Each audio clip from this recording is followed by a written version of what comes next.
మనిషి చాలా తేడా బాబాయ్. ఏ దారి లేనప్పుడు గోదావరిని నమ్ముకుంటాడు, ఎంజాయ్ అంటే గంజాయిని నమ్ముకుంటాడు.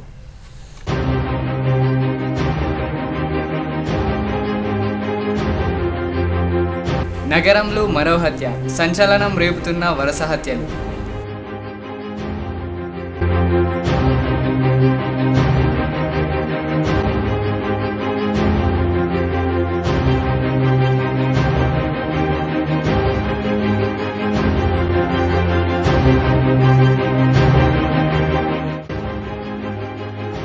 ఈ డబ్బా ఈ మధ్య లేట్ ఎందుకంటే చాలు నడుచుకుంటూ వచ్చేవాడు కూడా ట్రాఫిక్ జామ్ అవుతున్నాడు.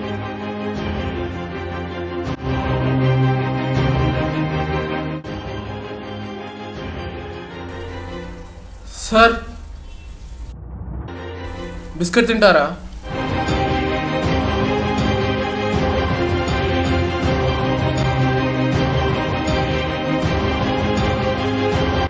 మనిషి అన్నాక నెగిటివ్ థింకింగ్ కూడా ఉండాలి బాబాయ్. ఇది పాజిటివ్ థింకింగ్ తోటి విమానం కనిపెడితే నెగిటివ్ థింకింగ్ తోటి ప్యాసివ్ కనిపెట్టారు.